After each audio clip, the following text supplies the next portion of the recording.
Des boîtes contenant des archives serrées là où il y a de la place ou encore un bureau aménagé dans la salle à manger des employés. Il ne s'agit que de quelques exemples de réalités à lesquelles sont confrontés au quotidien les membres du personnel ainsi que les usagers de la maison Émile Aurélie. L'employé qui utilise comme bureau la salle de conférence parce qu'on n'a plus d'espace à offrir, mais on a quand même besoin d'employés supplémentaires. Donc, c'est un compromis qu'on a fait, qu'elle a accepté aussi comme situation. Un manque d'espace si criant que le bâtiment actuel n'a même pas de buanderie alors que les machines à laver ainsi que les sécheuses se trouvent tout juste à côté de chambres.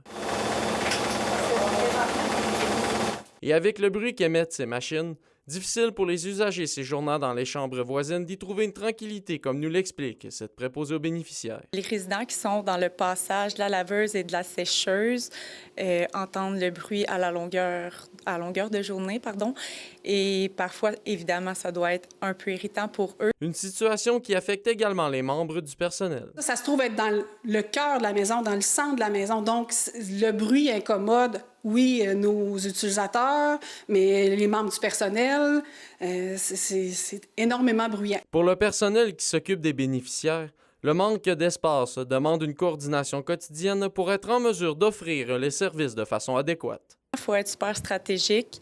Lorsqu'on déplace, exemple, nos leviers dans les chambres, dans les petits espaces, on a un sens qu'on les déplace. Les chaises roulantes, exemple, doivent être placées à un endroit aussi stratégique pour pouvoir faire nos mouvements. Et le projet d'agrandissement lancé par la maison Émile Aurélie permettra notamment d'offrir des bureaux plus convenables, d'agrandir la cuisine ou encore l'aménagement d'une buanderie. On va avoir un bureau pour chaque personne et on va aussi pouvoir accueillir des stagiaires parce qu'effectivement, on a des demandes très, très régulièrement. Le projet d'agrandissement, une fois finalisé, permettra l'embauche d'environ une quinzaine de personnes supplémentaires.